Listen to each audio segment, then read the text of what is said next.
You are welcome. How to use whole wheat flour to make meat pie.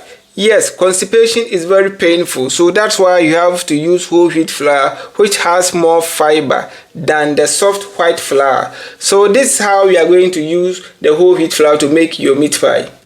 You will need 2 cups of the whole wheat flour, and then you will still need less than 1 cup of the soft flour, the white one. We are going to mix everything together.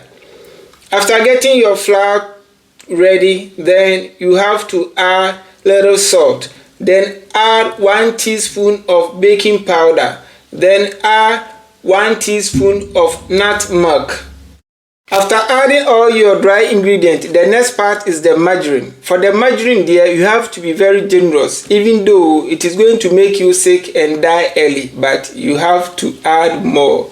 Pie and margarine goes together. That's why you don't have to be eating this food too much.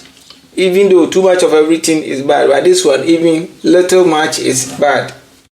Meat pie is very easy to bake it. So after adding the margarine, you may add little water when necessary, especially if the margarine has not gone inside pie. If the margarine goes inside pie, you may not need water at all. But if it does not go inside pie, then you may need little water for it to form the dough. If you don't have pie cutter, don't worry, it is not a crime. Nobody is going to arrest you. Just find any apotoyua and krankra apotoyua or anything round or any shape of your choice and cut it and design it in any way of your choice. Whatever sauce you are going to put in, it depends on you, but make sure the sauce tastes good. If it doesn't taste good, it is going to affect the whole process. Thank you.